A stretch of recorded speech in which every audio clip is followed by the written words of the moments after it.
ইসলামের আবির্ভাবের শুরু থেকেই পৌত্তলিক কুরাইশরা হযরত মুহাম্মদ সাল্লাল্লাহু আলাইহি সাল্লাম ও তার প্রচারিত ধর্মের বিরোধিতা করে এসেছে। কুরাইশদের ইসলামের বিরোধিতা করার প্রধান কারণই ছিল রাজনৈতিক। ইসলামের উত্থান আরবে তাদের প্রভাব প্রতিপত্তির অন্তরায় হয়ে দাঁড়াচ্ছিল। ফলে কুরাইশদের চক্ষুশূলে পরিণত হলেন মুহাম্মদ সাল্লাল্লাহু আলাইহি সাল্লাম ও তার অনুসারীরা। মক্কায় মুসলিমদের উপর কুরাইশদের অত্যাচার একসময় চরমে পৌঁছায়। তখন মহান আল্লাহর নির্দেশে মুহাম্মদ সাল্লাল্লাহু আলাইহি সাল্লাম মক্কা ছেড়ে ইয়াসরিবে তথা মদিনায় চলে যান। মদিনায় গিয়ে মুহাম্মদ সাল্লাল্লাহু আলাইহি সাল্লাম একটি রাষ্ট্রীয় কাঠামো তৈরি করেন এবং ধীরে ধীরে রাজনৈতিকভাবে প্রভাবশালী হয়ে ওঠেন। হিজরতের পরবর্তী কয়েক বছরে কুরাইশদের সাথে মদিনায় মুসলিমদের কয়েকটি যুদ্ধও হয়েছে। মক্কার কুরাইশদের সাথে মদিনার মুসলিমদের তখন টানটান উত্তেজনা চলছিল। ষষ্ঠ হিজরির ৬২৮ খ্রিস্টাব্দ জিলকদ মাসের কথা। একদিন মুহাম্মদ সাল্লাল্লাহু আলাইহি সাল্লাম স্বপ্নে দেখেন যে তিনি পবিত্র কাবাঘর জিয়ারত করেছেন। এটা নিছক কোনো স্বপ্ন ছিল না, এটা ছিল মহান আল্লাহর সাংকেতিক নির্দেশনা। ফলে তিনি স্থির করলেন যে উমরার উদ্দেশ্যে মক্কা যাত্রা করবেন। কিন্তু এত বৈরী সম্পর্ক যে কুরাইশদের সাথে তারা কি এত সহজে কাবা জিয়ারতের অনুমতি দেবে মুসলিমদের? মুহাম্মদ সাল্লাল্লাহু আলাইহি সাল্লাম বুঝতে পেরেছিলেন যে কুরাইশরা তাকে শান্তিপূর্ণভাবে মক্কায় প্রবেশ করতে দেবে না। তবে এ সময় যুদ্ধ করার কোনো ইচ্ছা তার মধ্যে ছিল না। পরিস্থিতি যেমনই হোক, মক্কা যাত্রার এই সিদ্ধান্ত অটল তিনি। প্রায় ১৪০০ সফর সঙ্গী ও ৭০টি কোরবানি উটসহ উমরার উদ্দেশ্যে মক্কার অভিমুখে যাত্রা করলেন। তখন তিনি উমরার ইহরাম বেঁধে নিলেন যেন কুরাইশরা মুসলিমদের পক্ষ থেকে যুদ্ধের আশঙ্কা না করে। কারণ এই যাত্রার একমাত্র লক্ষ্য ছিল কাবাঘর জিয়ারত করা। মদিনার মুসলিমদের মক্কা যাত্রার এই সংবাদ ইতিমধ্যে কুরাইশদের কাছে পৌঁছে যায়। ফলে কুরাইশরা মুসলিমদের মক্কায় প্রবেশ প্রতিহত করতে উঠে পড়ে লাগে। কুরাইশরা যে কোনো মূল্যে প্রয়োজনে যুদ্ধ করে হলেও মুসলিমদের মক্কায় প্রবেশ করতে না দেওয়ার সিদ্ধান্ত নেয়। ফলে তারা মুসলিমদের পথ রোধ করার জন্য সৈন্যদল প্রেরণ করে। মক্কার কাছাকাছি উসফান নামক স্থানে পৌঁছবার পর মুহাম্মদ সাল্লাল্লাহু আলাইহি সাল্লাম খবর পান যে কুরাইশদের একটি সৈন্যদল কুরাউল গামিম উপত্যকায় এগিয়ে এসেছে মুসলিমদের প্রতিহত করার জন্য। ফলে মুহাম্মদ সাল্লাল্লাহু আলাইহি সাল্লাম মুসলিমদের নিয়ে অন্য পথে মক্কার দিকে অগ্রসর হতে থাকলেন। মুসলিমরা যখন হুদায়বিয়ার প্রান্তরে প্রবেশ করে তখন এক পর্যায়ে মহানবী সাল্লাল্লাহু আলাইহি সাল্লামের উট সেখানে থেমে যায় এবং মুহাম্মদ সাল্লাল্লাহু আলাইহি সাল্লামের নির্দেশে মুসলিমরা সেখানেই যাত্রাবিরতি করে। কিন্তু সমস্যা হলো সেখানে পানির কোনো ব্যবস্থা ছিল না। তখন মুহাম্মদ সাল্লাল্লাহু আলাইহি সাল্লাম এক সাহাবীকে একটি তীর দেন এবং সেই সাহাবী একটি শুকনো কুয়োর মধ্যে তীরটি নিক্ষেপ করলে সেখান থেকে পানি বেরিয়ে আসে। অপরদিকে কুরাইশরা কঠোর অবস্থান নিয়েছে যে কোনোভাবেই মুসলিমদের মক্কায় প্রবেশ করতে দেবে না। পরিস্থিতি যখন এমন উত্তেজনাপূর্ণ, তখন মক্কার খুজাআ গোত্রের নেতা বুদাইল ইবনে ওয়ারাকা কয়েকজন লোক নিয়ে মুহাম্মদ সাল্লাল্লাহু আলাইহি সাল্লামের কাছে আসেন। বুদাইলের সাথে কথা বলার সময় মুহাম্মদ সাল্লাল্লাহু আলাইহি সাল্লাম তাকে জানালো যে মুসলমানরা কোনো যুদ্ধের জন্য নয়, বরং শান্তিপূর্ণভাবে কাবা ঘর দর্শনের উদ্দেশ্যে এসেছে। বুদাইল মক্কায় গিয়ে এই কথা কুরাইশদের জানায়। তার কথা শুনে কিছু কুরাইশদের নেতা তীব্র প্রতিক্রিয়া দেখায়। কাবাঘর জিয়ারত করা সমগ্র আরবদের অধিকার ছিল। কুরাইশরা যদি যুদ্ধের মাধ্যমে মদিনাবাসীদের কাবা জিয়ারত প্রতিহত করে, তাহলে গোটা আরবের কাছে কুরাইশদের নৈতিক অবস্থান দুর্বল হওয়ার সমূহ সম্ভাবনা ছিল। এমত অবস্থায় বিচলিত কুরাইশরা বুঝে উঠতে পারেননি কি করবে। পরিস্থিতি যখন এমন, তখন কূটনৈতিক প্রচেষ্টা চালানো ছাড়া এই সমস্যা সমাধানের আর কোনো উপায় ছিল না। কুরাইশরা ধাপে ধাপে কয়েকজন প্রতিনিধিকে মুসলিম শিবিরে পাঠায় কথা বলার জন্য। তারা মুহাম্মদ সাল্লাল্লাহু আলাইহি সাল্লামের সাথে কথা বলার শেষে মক্কায় ফিরে জানায় যে মুসলিমরা মূলত কাবাঘর জিয়ারত করতে এসেছে, যুদ্ধ করার কোনো মনোভাব তাদের নেই। কিন্তু কুরাইশরা অনড় যে তারা এভাবে মুসলিমদের মক্কায় প্রবেশ করতে দেবে না। কুরাইশরা এক পর্যায়ে উরওয়া ইবনে মাসুদকে হুদায়বিয়াতে মুহাম্মদ সাল্লাল্লাহু আলাইহি সাল্লামের কাছে প্রেরণ করে। উরওয়া রাসূল সাল্লাল্লাহু আলাইহি সাল্লামের নিকটে এসে কথা বলতে থাকলে তার বাঁকা কথাবার্তা শুনে মুহাম্মদ সাল্লাল্লাহু আলাইহি সাল্লাম রেগে যান। এক পর্যায়ে আবু বকর রাদিয়াল্লাহু তাআলা আনহু এর সাথে তার বাগদণ্ডিতা হয়। এরপর উরওয়া মক্কায় ফিরে গিয়ে মুহাম্মদ সাল্লাল্লাহু আলাইহি সাল্লামের উপর তার অনুসারীদের যে প্রকার ভক্তি, ভালোবাসা ও আস্থা দেখেছেন তা কুরাইশদের অবহিত করেন। এরপর মুহাম্মদ সাল্লাল্লাহু আলাইহি সাল্লাম তার আগমনের উদ্দেশ্য ব্যাখ্যা করার জন্য খিরাস ইবনে উমাইয়াকে কুরাইশ নেতাদের কাছে পাঠান, কিন্তু কুরাইশরা তার সাথে দুর্ব্যবহার করে এবং তার উটের পায়ের রগ কেটে দেয়। রাসূল সাল্লাল্লাহু আলাইহি সাল্লাম চেয়েছিলেন শান্তিপূর্ণ সমাধান। তারপর তিনি উমর ইবনুল খাত্তাব রাদিয়াল্লাহু তাআলা আনহুকে পাঠানোর কথা ভাবেন, কিন্তু উমর রাদিয়াল্লাহু তাআলা আনহু কুরাইশদের বৈরী মনোভাব বুঝতে পেরে তাকে না পাঠানোর জন্য অনুরোধ করেন। তিনি জানান যে কুরাইশদের সবার সঙ্গেই তার সম্পর্ক খারাপ। তদুপরি তার গোত্রের এমন কোনো শুভাকাঙ্ক্ষী নেই যে তাকে কুরাইশদের হাত থেকে রক্ষা করতে পারে। তিনি তার পরিবর্তে উসমান ইবনে আফফান রাদিয়াল্লাহু তাআলা আনহুকে পাঠানোর প্রস্তাব করেন। অনেক প্রভাবশালী কুরাইশ নেতার সাথে উসমান রাদিয়াল্লাহু তাআলা আনহুর সম্পর্ক ছিল। রাসূল সাল্লাল্লাহু আলাইহি সাল্লাম উসমান রাদিয়াল্লাহু তাআলা আনহু এর প্রভাব প্রতিপত্তির কথা চিন্তা করে শান্তি আলোচনার জন্য তাকে কুরাইশদের নিকট প্রেরণ করেন। উসমান রাদিয়াল্লাহু তাআলা আনহু মক্কায় গিয়ে কুরাইশ নেতাদের কাছে বার্তা পৌঁছে দেন। কুরাইশরা উসমান রাদিয়াল্লাহু তাআলা আনহুর সাথে অনেকক্ষণ কথা বলে এবং কোনো কারণে তিনি মক্কায় বেশিক্ষণ সময় ব্যয় করেন। তার ফিরে আসতে বিলম্ব হওয়ার কারণে মুসলিম শিবিরে গুজব রটে যে কুরাইশরা উসমান রাদিয়াল্লাহু তাআলা আনহুকে হত্যা করেছে। এই খবর শুনে মুহাম্মদ সাল্লাল্লাহু আলাইহি সাল্লাম ক্ষিপ্ত হয়ে ওঠেন এবং মুসলিমদেরকে এর প্রতিশোধ নিতে লড়াই করার জন্য শপথ করান। এই শপথ ইতিহাসে বাইতুর রিওয়ান নামে পরিচিত। কিন্তু তারপর মুসলিমরা জানতে পারে যে উসমান রাদিয়াল্লাহু তাআলা আনহু নিহত হওয়ার খবর ভুল ছিল। এরপর সুহাইল ইবনে অমর কুরাইশদের প্রতিনিধি হিসেবে হুদায়বিয়াতে হাজির হয়। সুহাইলকে দেখেই রাসূল সাল্লাল্লাহু আলাইহি সাল্লাম বুঝতে পারেন যে কুরাইশরা শান্তি আলোচনা করার সিদ্ধান্ত নিয়েছে। সুহাইল এসে মহানবীর সামনে এসে আলাপ শুরু করলো। অনেকক্ষণ আলোচনা শেষে সুহাইল ও মুহাম্মদ সাল্লাল্লাহু আলাইহি সাল্লাম এই সমস্যার সমাধানের জন্য কয়েকটি শর্তে একমত হয়। মহানবী সাল্লাল্লাহু আলাইহি সাল্লাম হযরত আলী ইবনে আবি তালিব রাদিয়াল্লাহু তাআলা আনহুকে শান্তিপূর্ণ লেখার নির্দেশ দেন।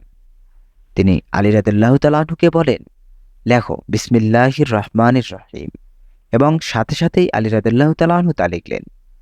কিন্তু পরক্ষণেই সুহাইল আপত্তি জানিয়ে বলল, আমি এ বাক্যের সাথে পরিচিত নই, বরং তুমি লেখো বিসমিকা আল্লাহুম্মা, অর্থাৎ হে আল্লাহ তোমার নামে। মহানবী সাল্লাল্লাহু আলাইহি সাল্লাম সুহাইলের কথা মেনে নিয়ে অনুরূপ লিখতে বললেন। এরপর মহানবী বললেন, লেখো এই চুক্তি আল্লাহর রাসূল মুহাম্মদ এবং কুরাইশ প্রতিনিধি সুহাইলের মধ্যে সম্পাদিত হচ্ছে। আলী রাদিয়াল্লাহু তাআলা আনহু তেমনটাই লিখলেন। সুহাইল আবারও আপত্তি জানিয়ে বলল, আমরা তোমার রাসূল ও নবী হওয়ার বিষয়টি স্বীকার করি না। যদি তা স্বীকারই করতাম তবে তোমার সাথে যুদ্ধবিগ্রহে লিপ্ত হতাম না। শুধু তোমার নাম ও পিতার নাম লেখো। মুহাম্মদ সাল্লাল্লাহু আলাইহি সাল্লাম সুহাইলের দাবি মেনে নিয়ে হযরত আলী রাদিয়াল্লাহু তাআলা আনহুকে আল্লাহর রাসূল শব্দটি মুছে ফেলতে নির্দেশ দিলেন। আলী রাদিয়াল্লাহু তাআলা আনহু স্পষ্টভাবে জানিয়ে দিলেন এই লেখা মুছে ফেলা তার পক্ষে সম্ভব নয়। তারপর রাসূল সাল্লাল্লাহু আলাইহি সাল্লাম আলী রাদিয়াল্লাহু তাআলা আনহুকে উক্ত লেখাটা দেখিয়ে দিতে বললেন এবং নিজের হাতে তা মুছে দিলেন। অতঃপর তিনি আলী রাদিয়াল্লাহু তাআলা আনহুকে বললেন, লেখো আব্দুল্লাহর পুত্র মুহাম্মদ নিম্নলিখিত মর্মে আমরের পুত্র সুহাইলের সঙ্গে এই চুক্তি সম্পাদনে সম্মত হয়েছেন। আলী রাদিয়াল্লাহু তাআলা আনহু মুহাম্মদ সাল্লাল্লাহু আলাইহি সাল্লামের কথা মতো লিখতে থাকলেন। সেদিন যেসব শর্তে সুহাইল ও মুহাম্মদ সাল্লাল্লাহু আলাইহি সাল্লাম সম্মত হয়েছিলেন সেগুলো হলো এরকম: কুরাইশ ও মুসলিমরা সমগ্র আরব ভূখণ্ডে পরিপূর্ণ নিরাপত্তা ও শান্তি স্থাপনের লক্ষ্যে এ মর্মে প্রতিশ্রুতিবদ্ধ হচ্ছে যে আগামী 10 বছর তারা একে অপরের সাথে যুদ্ধে লিপ্ত হবে না এবং পরস্পরের বিরুদ্ধে সব ধরনের আক্রমণ থেকে বিরত থাকবে। 2. যদি কুরাইশদের কেউ তার অভিভাবকের অনুমতি ছাড়া মক্কা থেকে পালিয়ে মুহাম্মদ সাল্লাল্লাহু আলাইহি সাল্লামের কাছে আসে, তাহলে মুহাম্মদ সাল্লাল্লাহু আলাইহি সাল্লাম অবশ্যই তাকে কুরাইশদের কাছে ফিরিয়ে দেবেন। কিন্তু যদি কোনো মুসলমান মদিনা থেকে মক্কায় পালিয়ে আসে, কুরাইশরা তাকে মুসলমানদের কাছে ফিরিয়ে দিতে বাধ্য থাকবে না। মুসলমান ও কুরাইশরা সম্পূর্ণ স্বাধীনভাবে যে কোনো গোত্রের সাথে চুক্তিবদ্ধ হতে পারবে। মুহাম্মদ সাল্লাল্লাহু আলাইহি সাল্লাম ও মুসলিমরা এবছর এখান থেকে মদিনায় ফিরে যাবেন। আগামী বছর কুরাইশরা মক্কার দ্বার উন্মুক্ত করে দিয়ে 3 দিনের জন্য অন্যত্র চলে যাবে। তখন মুসলিমরা তাদের সঙ্গে কোষবদ্ধ তরবারি বহন করতে পারবে। এরপর কয়েকজন কুরাইশ ও মুসলিম প্রতিনিধি সাক্ষী হিসেবে তাতে স্বাক্ষর করলেন। ওমর ইবনুল খাত্তাব রাদিয়াল্লাহু তাআলা আনহু প্রথমেই এই চুক্তিতে মনক্ষুণ্ণ ও ক্ষুব্ধ হলেও পরে তিনি চুক্তি পড়তে স্বাক্ষর করেন। চুক্তির শর্তগুলো ওমর রাদিয়াল্লাহু তাআলা আনহু কোনোভাবেই মেনে নিতে পারছিলেন না। তার কাছে কিছু শর্ত অপমানজনক ঠেকে। প্রথম দিকে কুরাইশদের শর্ত শুনে এবং মুহাম্মদ সাল্লাল্লাহু আলাইহি সাল্লাম কর্তৃক যেসব শর্ত মেনে নেওয়া দেখে ওমর রাদিয়াল্লাহু তাআলা আনহু এতই রেগে যাচ্ছিলেন যে তিনি ভ্রান্ত আচরণ শুরু করেন। পরবর্তীতে তিনি তার ভুল বুঝতে পারেন। যে শর্তের কারণে এই চুক্তিকে মুসলিমদের স্বার্থবিরোধী বলে মনে করা হয়, সেই শর্ত অর্থাৎ যেখানে বলা হয়েছে যে কোনো কুরাইশ তার অভিভাবকের অনুমতি ছাড়া মদিনায় গেলে মুহাম্মদ সাল্লাল্লাহু আলাইহি সাল্লাম তাকে কুরাইশদের কাছে ফিরিয়ে দেবে, কিন্তু কোনো মুসলিম মদিনা ছেড়ে মক্কায় গেলে কুরাইশরা তাকে ফিরিয়ে দিতে বাধ্য থাকবে না। এখানেই ছিল আসল রাজনীতি কিংবা কূটনীতি। অপরদৃষ্টিতে একে মুসলিমদের স্বার্থবিরোধী মনে হলেও প্রকৃতপক্ষে এই শর্তের ফলে মুসলিমদের তেমন কোনো ক্ষতি হয়নি। চুক্তি অনুযায়ী কোনো কুরাইশ মক্কা ছেড়ে মদিনায় যেতে না পারলেও অন্য কোথাও যেতে তা কোনো নিষেধাজ্ঞা ছিল না। ফলে এই চুক্তির পর নমুসলিম কুরাইশরা মদিনার পরিবর্তে লোহিত সাগরের তীরবর্তী মক্কা থেকে সিরিয়া যাওয়ার বাণিজ্য পথে আশ্রয় নেয়। ফলে কুরাইশরা আরও বেশি বিপদে পড়ে। অর্থাৎ প্রকৃতপক্ষে এই শর্ত মুসলিমদের জন্য সুবিধা বয়ে আনে। মুহাম্মদ সাল্লাল্লাহু আলাইহি সাল্লাম ছিলেন অত্যন্ত প্রখর ও তীক্ষ্ণ বুদ্ধিমত্তার অধিকারী। তিনি ছিলেন অতীব দৃষ্টি সম্পন্ন সুদূর প্রসারী চিন্তাভাবনার মালিক। এই চুক্তির মাধ্যমে মুহাম্মদ সাল্লাল্লাহু আলাইহি সাল্লামের কূটনৈতিক জ্ঞান স্পষ্ট হয়ে ওঠে। হুদায়বিয়ার সন্ধির শর্তগুলো আপাতদৃষ্টিতে মুসলিমদের জন্য তেমন লাভজনক নয় বলে মনে হলেও প্রকৃতপক্ষে এটি মুসলিমদের জন্য ব্যাপক সুবিধা বয়ে আনে। কোনো একটা ঘটনা বা কর্মের লাভ কিংবা ক্ষতি নির্ভর করে তার ফলাফলের উপর। সুদূর প্রসারী ও সার্বিক ফলাফল দেখলেই বোঝা যায় যে হুদায়বিয়ার সন্ধি মুসলিমদের জন্য ব্যাপক লাভজনক ছিল। এই সন্ধির ফলাফল শেষ পর্যন্ত মুসলিমদের পক্ষে গিয়েছিল। 10 বছরের শান্তি চুক্তির ফলে মুসলিমরা স্বাধীনভাবে সর্বস্তরে ইসলাম প্রচারের সুযোগ পায় এবং দ্রুতই মুসলিমদের সংখ্যা বৃদ্ধি পেতে থাকে। পবিত্র কুরআনে মহান আল্লাহ হুদায়বিয়ার সন্ধিকে প্রকাশ্য বিজয় হিসেবে উল্লেখ করেছেন। এই সন্ধির ফলে কুরাইশ ও মুসলিমদের মধ্যে মোটামুটি ভালো সম্পর্ক তৈরি হয়। মুসলমানদের সাথে ওঠা বসার কারণে কুরাইশরা ইসলাম সম্পর্কে আরও বেশি জানতে পারে এবং ইসলামের সুমহান বার্তা তাদের মধ্যে পৌঁছে তাদের হৃদয়ে আলোড়ন সৃষ্টি করে। ফলে এই চুক্তির পরবর্তী 2 বছরে অনেক প্রভাবশালী কুরাইশ ইসলাম গ্রহণ করে। এতদিন পর্যন্ত কুরাইশরা মুসলিমদের সবচেয়ে বড় শত্রু ছিল এবং যে কোনো মুহূর্তে কুরাইশদের সঙ্গে মুসলিমদের যুদ্ধের আশঙ্কা ছিল। এই চুক্তির ফলে কুরাইশদের সঙ্গে যুদ্ধের সম্ভাবনা কমে যাওয়ার জন্য অন্য শত্রুদের ব্যাপারে মনোনিবেশ সুযোগ পায় মুসলিমরা। এতদিন কুরাইশদের সঙ্গে মুসলিমদের বৈরী সম্পর্ক থাকায় আরবের অনেক গোত্র মুসলিমদের সঙ্গে সুসম্পর্ক রাখতে বিদায় ছিল। এই চুক্তির ফলে মুসলিমরা স্বাধীনভাবে আরবের যে কোনো গোত্রের সঙ্গে সুসম্পর্ক তৈরি ও চুক্তি করার অধিকার পায়। হুদায়বিয়ার সন্ধির পর মক্কার বনু খুজাআ গোত্র মুসলিমদের সঙ্গে এবং বনু বকর গোত্র কুরাইশদের সঙ্গে মিত্রতা স্থাপন করে। এই চুক্তির মাধ্যমে কুরাইশরা মদিনায় ইসলামী রাষ্ট্রকে এক প্রকার আনুষ্ঠানিক স্বীকৃতি দেয়। এর ফলে আরব মদিনা রাষ্ট্রের আবেদন ও গুরুত্ব বৃদ্ধি পায়। এতদিন কুরাইশদের বিরোধিতার জন্য মুসলিমরা চাইলেও কাবা জিয়ারত করতে পারত না। এই চুক্তির ফলে মুসলিমরা হজ পালনের আনুষ্ঠানিকতা স্বীকার পায়। হুদায়বিয়ার সন্ধির ফলে পরবর্তী বছর রাসূল সাল্লাল্লাহু আলাইহি সাল্লাম নিরাপদে সাহাবীদের নিয়ে উমরাতুল কাজা পালন করেন। প্রকৃতপক্ষে হুদায়বিয়ার সন্ধি মক্কা বিজয়ের দ্বার উন্মুক্ত করে দিয়েছিল।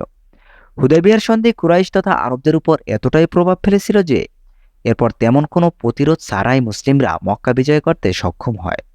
এর পরবর্তী কয়েক বছরের মধ্যেই সমগ্র আরব ভূখণ্ড মুসলিমদের নিয়ন্ত্রণে চলে আসে। এটি ছিল কুরাইশদের উপর মুসলিমদের কূটনৈতিক বিজয়। হুদায়বিয়ার সন্ধি মূলত ইসলামের ইতিহাসের মোড় ঘুরিয়ে দিয়েছিল।